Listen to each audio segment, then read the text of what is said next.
All right, so get ready, because today we're diving deep into a story that's both super famous and super unsettling. Yeah. Shirley Jackson's The Lottery. Oh, good one. You might have read it before, Right. maybe even back in school, but trust me, Yeah.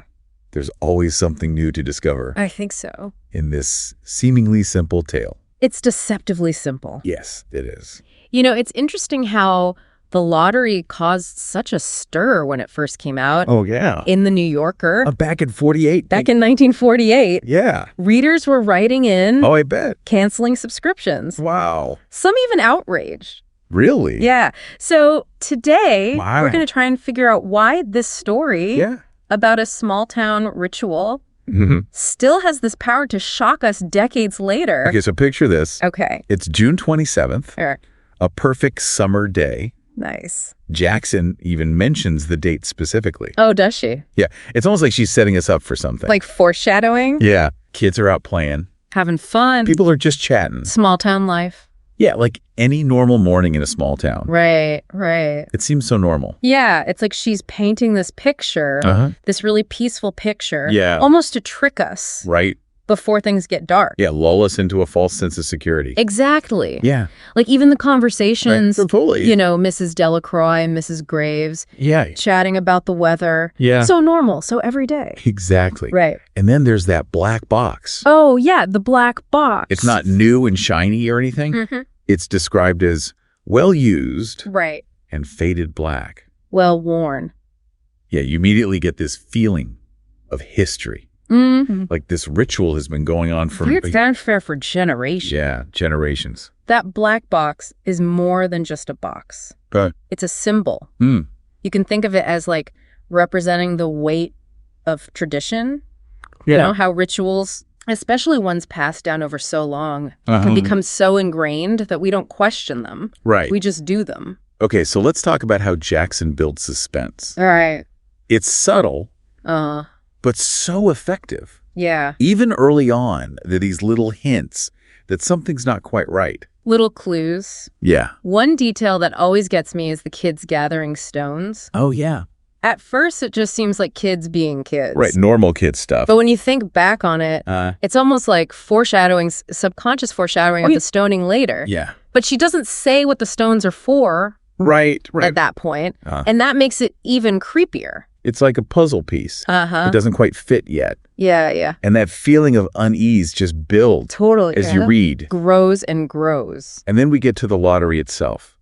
Okay. It's almost bureaucratic. Yeah. Like something you'd see at the DMV or something. Like paper. Yeah, which makes it even more disturbing when you realize what's at stake. Absolutely. Right. They're drawing slips of paper, Yeah. almost like a raffle, Yeah. and the head of each house participates. Yeah. Whoever gets the slip with the black dot The black dot, yeah. is the winner. Right. I mean, the casualness, the Right. almost bored way they go through it shows you how deeply ingrained Yeah. and accepted this ritual is. It's horrifying. Even though it's horrifying. Yeah, it's like they've become totally desensitized. Yeah, numb to it. To the brutality of it all. Right. Remember when Tessie Delacroix shows up late? Oh, yeah. And everyone's annoyed? Mm-hmm. Not because something terrible is about to happen, Right. but because she's holding up the lottery. Yeah. The contrast there is crazy. It is. It's really jarring. It is. That moment is so important. Yeah. Because it shows how easily we can compartmentalize things. How we can just go through the motions of something awful without actually realizing how serious it is. Right. It's like a reminder that the worst things can be hidden in plain sight. Yeah. Disguised as everyday routine. Exactly. And then, of course, the moment of truth. Oh, yeah. Tessie draws the black dot. She's the winner, right?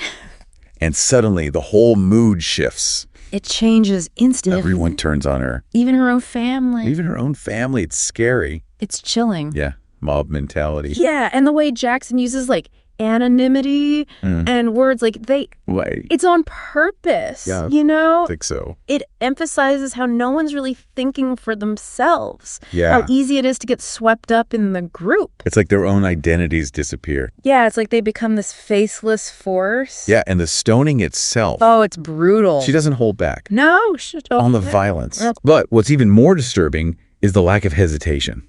Right. Like no one even thinks twice. No remorse at all. So it really makes you think about the individual versus the group.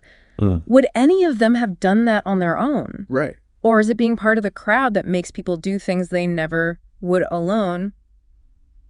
I don't know. It's a good question. Yeah, it makes you think about the power of social pressure. Yeah. Right? And how it can override our own sense of right and wrong. Absolutely. And then there's this bigger idea about blindly following tradition. Right. That well-used black box. Right.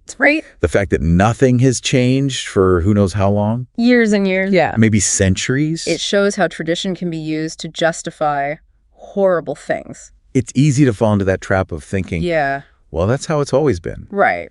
Without stopping to think if it's actually right. Or moral. Exactly. The lottery is like a challenge. Yeah. To think critically about the traditions and beliefs we have. Especially the ones that might actually cause harm. Exactly. It's a scary reminder that we shouldn't accept things just because that's how it's always been done. Right. We have a responsibility. I agree. To question. To think for ourselves. Yeah. To challenge traditions that hurt people. Okay, so before we go any further, I want to bring up something that's been debated by experts for years. The subtle gender dynamics in the story. That's an interesting one. Yeah. It is. While Jackson doesn't directly address gender roles, there are these hints that the lottery might be male-dominated. Right. Think about Mr. Summers. Oh, yeah. He's the one running things. He's in charge. The authority. Yeah. And the fact that Tessie, a woman, is the winner. The winner, right. Has led some people to think the story is about patriarchal power structures. That's a really valid interpretation. Yeah. Yeah. Is it a coincidence that a woman is chosen as the scapegoat? The sacrifice? It's a good question. Right. Yeah. Or is it about a deeper societal issue? Okay. Where women are often silenced. Right. Or punished. Yeah. For speaking out. Challenging the status quo. Yeah. It's almost like Jackson is saying, look closer. To look beyond the surface. Yeah. And consider how power dynamics influence our lives. Both the subtle ones. Yeah. And the obvious ones. So we've got this seemingly perfect setting. Yeah.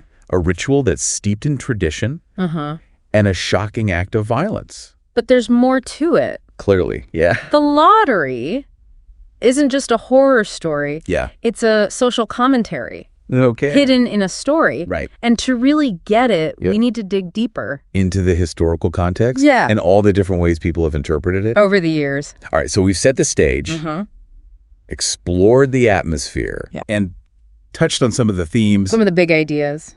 But what does it all mean? Well, that's where things get really interesting. Yeah. And that's what we're going to talk about in part 2. In part 2 of our deep dive into the lottery. Can't wait. All right, we'll see you there. See you then. So the lottery isn't just a scary story. Right. It's more like a social commentary, but it's disguised as fiction. Okay. And to really understand what it's saying, we need to look at the historical context. Okay, so let's put on our history hats for a minute. Right. What was happening in the world when Jackson wrote this story? Well, the lottery came out in 1948. Okay. Just a few years after World War II ended. Right. The world was still kind of recovering from the horrors of the Holocaust. Yeah.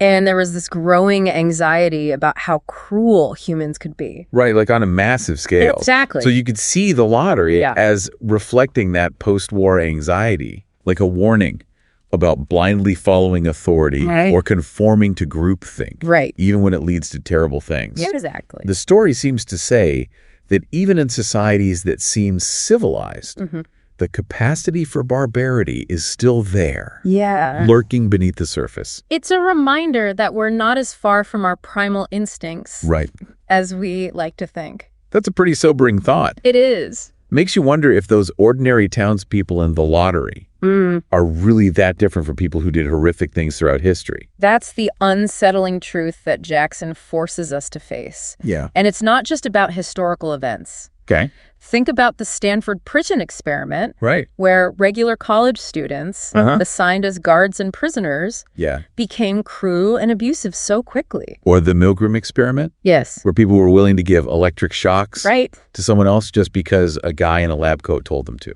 powerful examples. Those are some chilling examples. Yeah. It seems like there's a part of human nature that's vulnerable to these influences. Yeah. Even when we know better. Exactly. The lottery is like a fictional exploration of that. Yeah, a fictional exploration of something very real. Right. It makes us confront those darker parts of ourselves and ask how we can resist those tendencies. That makes sense. Yeah. But I know some people see the story as a critique of specific social problems. Okay. Like racism, sexism, or classism. What do you think about that? Those are valid interpretations, too. Yeah. The story is open to a lot of different readings. Right. Which is part of why it's so powerful. Yeah. Remember how we talked about the gender dynamics with Mr. Summers as the authority figure? Yeah. And Tessie, a woman, being the one sacrificed? Right. And it felt like it could be connected to the power structures at the time. Exactly. Yeah. Some scholars see Tessie's stoning as representing violence against women. Especially women who challenge the way things are. Okay. And the lottery itself. Yeah. It's random and unfair. Right. Well, which could be a metaphor for how people are marginalized. Yeah. Based on things they can't control. Exactly. So like how someone's race, gender, or social class can determine their opportunities. Right. And even their fate. Precisely. Wow. The story raises questions about power and who benefits from certain traditions, who makes the rules. And who suffers the consequences. Right. It's like the lottery gives us this framework for thinking critically about any system or tradition that causes harm. Yeah. Even if it seems normal or necessary. And that's where the story really hits home. Okay. It challenges us to question those traditions and beliefs we take for granted. Right. To consider that we might be part of systems that we haven't really examined. That we haven't thought about critically. Yeah. Think about it. Have you ever felt pressure to conform to a group's behavior even when it felt wrong? I think we've all been there. I think so, too. It's easy to get swept up in the moment, especially when you don't want to cause trouble or be the odd one out. Exactly. Yeah. And that's why stories like The Lottery are important. Okay. They remind us that we always have a choice. We don't have to blindly follow the crowd. Even when it seems like everyone else is. Yeah. It's easy to read The Lottery and think, oh, that's horrible, but it could never happen in real life. I know. But I'm starting to see how those same forces are at work in our world today. That's the scary part. It is scary. Jackson isn't just warning us about ritualistic stoning. Okay. She's warning us about the potential for cruelty. Right. And blind obedience that's inside all of us. It's almost like she's saying, this might be fiction, but don't dismiss it so quickly. These things happen, and they can happen anywhere. It is a warning. It is. But it's also a call to action. Okay. The lottery challenges us to be more aware, more critical, and more courageous. In speaking out against injustice. Exactly. Even when it's tough or unpopular. Yeah. Okay, but how do we actually apply those lessons to our own lives? It's not like we're going to face a literal lottery anytime soon. True, but the themes in The Lottery are universal. Okay. Think about how we conform to social pressures. The things we accept without questioning. Right. The times we stay silent when we should speak up. Okay, I see the connection. Yeah. It's about recognizing those moments where we might be taking part in harmful systems or traditions, even if we don't realize it. Exactly. The lottery isn't just a story, it's a mirror. Okay. It shows us our potential for good and evil. Right. And it challenges us to choose wisely. That's powerful. It is. It's almost like Jackson is saying, don't just stand by, be an active participant in creating a better world. And that message will always be important. No matter how much time has passed. Okay, so we've explored the historical context. Yeah. Different interpretations. Yeah. And the bigger societal implications of the lottery. Okay. But I'm still stuck on one thing. What's that? Why does this story bother us so much? It's not just the violence. It's something deeper. Okay. Something that stays with you long after you finish reading. You're right. It goes beyond the actual violence. Yeah. Jackson is really good at tapping into our primal fears. Primal fears? Yeah. What do you mean? Think about it. Fear of the unknown. Okay. Fear of the mob. Fear of being left out. Right. Or sacrificed for some tradition. Yeah. Those are fears that are deep inside us. Okay, I see what you mean. Yeah. And the way she builds suspense, the way she slowly reveals the truth, right? It's like a nightmare that gets under your skin. And stays with you. Yes. It's like she's playing with our expectations. We start in this safe, familiar place. Right. And then she shows us the darkness hidden beneath the surface of everyday life. And the fact that the townspeople are so casual about it all. I know. Makes it even creepier. Yeah. It's like they've accepted the unthinkable as normal. That's the chilling part. Yeah. The lottery suggests that the scariest monsters aren't hiding in the dark. Right. They're right there in plain sight. Wow. Disguised as our neighbors, our friends, even ourselves. Okay, that's a powerful image. It is. Makes you question everything you thought you knew about people. But that's what great literature does. It forces us to face uncomfortable truths. Yeah. To look into the abyss and see ourselves. So where do we go from here? How do we take these insights and do something positive with them? Okay. How do we avoid becoming those people in the story? Yeah. The ones who blindly follow tradition without questioning it? That's a great question. Yeah. And that's what we'll explore in part 3. In part 3 of our deep dive. I can't wait. All right, so we've really dug deep into the lottery. Yeah. We've talked about the atmosphere, the historical context, the symbolism. All the big ideas. Even those primal fears that Jackson uses so well. It's a powerful story. It is. But now for the big question. Okay. What do we do with all of this? That's the real challenge, right? Yeah. Because the lottery isn't just a warning. It's a call to action. It's like a nudge to look at our own lives and see where we might be blindly following tradition. Right. Or even worse, participating in something harmful without realizing it. I get that. But it's easy to feel overwhelmed by how bleak the story is. Yeah, I understand. It's almost like, okay, humans can be terrible. Right. Now what? It is bleak, but that's what makes it so powerful. Okay. It forces us to look at those darker parts of ourselves and ask, what kind of world do I want? And what am I doing to make that world? Okay, I like that. Yeah. So how do we take those big questions and turn them into actions? Think of it this way. Okay. The lottery is like a vaccine. A vaccine. Against blindly conforming. Okay. It shows us the dangers of groupthink and obedience. Right. And in a way, it helps us build up resistance to those forces. So by reading and talking about stories like this, we become more aware of those tendencies. Exactly. In ourselves and in society. Awareness is the first step. Okay. It's like shining a light on those dark parts of our minds and saying, hey, this stuff is real and we need to watch out for it. Okay, that makes sense. Yeah. But awareness is only part of it, right? Right. What's the next step? It's about courage. Courage. The courage to question things, Yeah. to disagree, to speak up against what's wrong. Even when it's hard? Even when it's unpopular. Right. It's about finding your voice. And using it to challenge things. Yeah. Even if it means you're standing alone. Yeah. That's easier said than done, though, right? It is. Especially when you're going against everyone else. Like Tessie did. Yeah. It takes guts to be that person. It does. So how do we get that kind of courage? It's not something you just find. Right. It's a muscle you have to build. Okay. Start small. All right. Have those tough conversations. Yeah. Question your own assumptions. Speak up for what you believe in. Even in small ways. Yeah, even in small ways. So it's about those everyday acts of courage. Yeah. Like saying something when someone tells a prejudiced joke. Exactly. Or challenging a harmful stereotype. Right. Even if it's just with your family at dinner.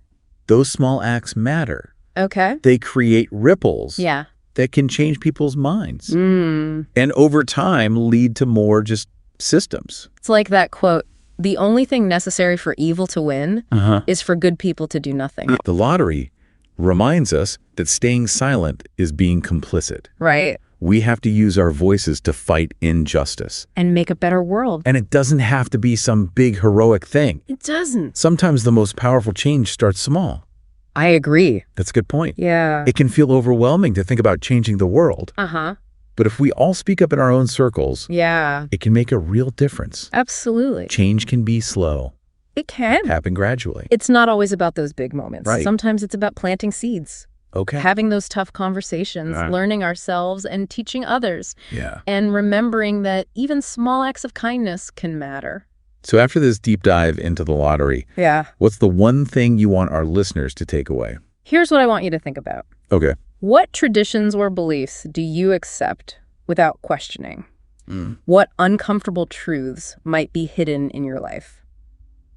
Wow. And most importantly, what will you do to make a difference? Those are some heavy questions to leave our listeners with. They are, but they're the questions the lottery makes us ask, because in the end, it's not just about a fictional town. It's about U.S. About all of us. It's about the choices we make, the traditions we follow, and the responsibility we all have to make a better world. And on that thought-provoking note, we'll leave you to think about those questions. Thanks for listening. Thanks for joining us for this deep dive into the lottery. Until next time. Until next time, stay curious. And keep questioning. And we'll see you then.